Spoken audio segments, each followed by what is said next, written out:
Hello my friend, welcome to Cryptonic one. बहुत बहुत स्वागत है मेरे चैनल में आपका। दोस्तों, बहुत बड़ी खबर है और वो खबर क्या है? वो जस्टिन सन जो चाइना का बहुत बड़ा जो है एक व्यापारी है, एक उद्यमी है, और उसकी तरफ से एक बहुत बड़ा बयान आ रहा है आज की डेट में WLFI टोकन को लेके। दोस्तों, WLFI टोकन के अंदर जो जस्टिन सन ने एक बहुत बड़ा ट्वीट दिया जिसके अंदर ये लिखा कि 75 मिलियन के आसपास उसके टोकन WLFI ने फ्रीज किए गए हैं। उन्होंने रिक्वेस्ट की कि इन टोकन्स को जो अनफ्रीज किया जाए।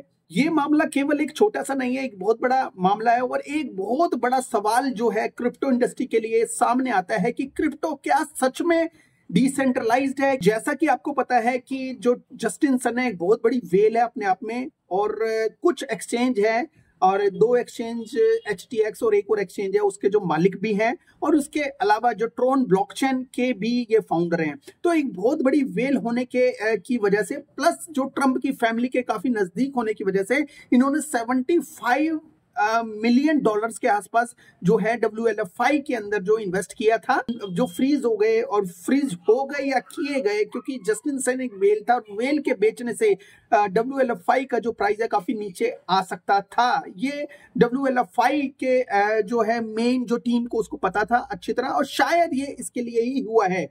ठीक है, तो WLFI जैसे ही फ्रीज हुआ वैसे ही इन्होंने एक बहुत बड़ा ट्वीट डाला। ट्वीट के हिसाब से देखा जाए तो कहीं ना कहीं जो इकोसिस्टम ने, WLFI की टीम ने इसको जो है फ्रीज कर दिए थे, इनके टोकन्स को प्रायोरिटी जो इंफॉर्मेशन के बिना। अब इन्होंने ट्वीट डाला तो ये 30 सेंट से एकदम ये 18 सेंट 17 सेंट के आसपास आ गया था। WLFI टोकन की बात कर रहा हूं। तो मतलब ऐसे ट्वीट अगर आते हैं मार्केट में, या तो ये तो ऐसा लगता है कि ये लाए जाते हैं, ये जानबूझ के किए जाते हैं, कुछ समझ में नहीं आता। टीम ने जो WLFI टोकन जो वॉलेट जो है जस्टिन सन होल्ड कर रहा था, डायरेक्ट उस वॉलेट को ही फ्रीज कर दिया। मतलब इसकी इतनी पावर है आज की डेट में। जो भी इकोसिस्टम है WLFI का, ये किसी के भी टोकन को फ्रीज कर सकता है। सन ने क्लियरली रूप से ये लिखा कि मेरे अनुचित रूप से जो टोकन को फ्रीज कर दिया गया है, जो बिल्कुल भी सही नहीं है। तो जिस तरह से ये सब चीजें दिख रही है तो क्लियर कट है कि गार्डियन एड्रेस जो है WLFI का, जो भी इस चीज को कंट्रोल करता है, वो वाला एड्रेस से भी दूसरे एड्रेस को फ्रीज कर सकता है।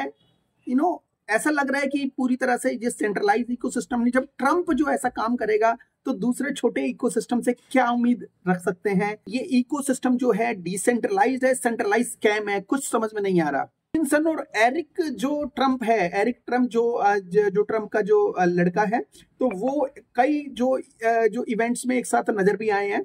सन पहले से ही एक SEC के एक केस में फंसा हुआ है, और उसके साथ साथ अगर कोई बड़ा रीजन जो ट्रंप फैमिली ने या ट्रंप की टीम ने कोई ऐसा रीजन, मतलब WLFI की टीम ने कोई ऐसा रीजन दे दिया, तो जस्टिन सन के लिए एक बहुत बड़ी मुसीबत फिर से हो सकती है। तो ये एक कॉन्फ्लिक्ट है, कॉन्फ्लिक्ट ऑफ इंटरेस्ट है, जिसकी वजह से जो है जस्टिन सन के ऊपर बहुत ज्यादा मुसीबत भी आ सकती है, क्योंकि रीजन देने के बाद जो है ये जो चीजें हैं और ज्यादा मुश्किल हो सकती है जस्टिन सन के लिए। बेसिकली यही चीज नहीं रुकी, उसके बाद एक और बयान आया ज्यादा पॉजिटिव होते हुए दिखे।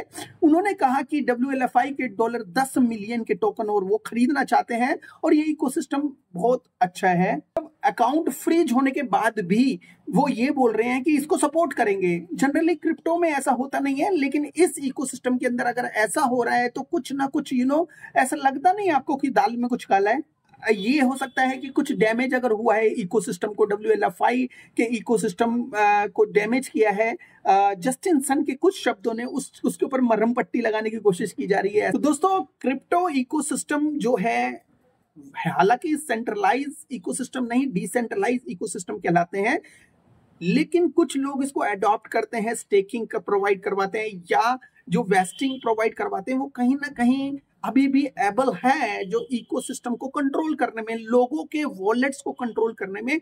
तो हम ये समझते हैं कि पूरी तरह से कोई भी इकोसिस्टम जो है डिसेंट्रलाइज नहीं है आज की डेट में भी। और अगर जो गवर्नमेंट की तरफ से ये जो चीजें आ रही हैं, और जो फ्रीजिंग जो है टेक्नोलॉजी का यूज किया जा रहा है, तो कहीं ना कहीं ऑल ओवर क्रिप्टो के लिए वो ठीक नहीं है। हालांकि मैं ये बिल्कुल भी नहीं कह रहा कि WLFI इकोसिस्टम बढ़ेगा, नहीं, बहुत बड़ा इकोसिस्टम है और बहुत ही जो बड़े बड़े लोग इसके अंदर हैं।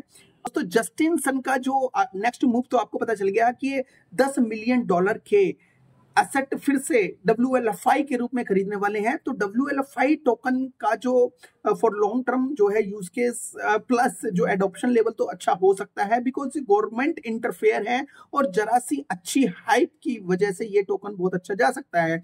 ऑफ कोर्स एक अच्छी भारी सप्लाई लेके आ रहा है मार्केट में, लेकिन क्या पता कुछ ऐसा इकोसिस्टम इसके साथ इनबिल्ड किया जाए जिसकी वजह से ये डिफ्लेशनरी हो जाए।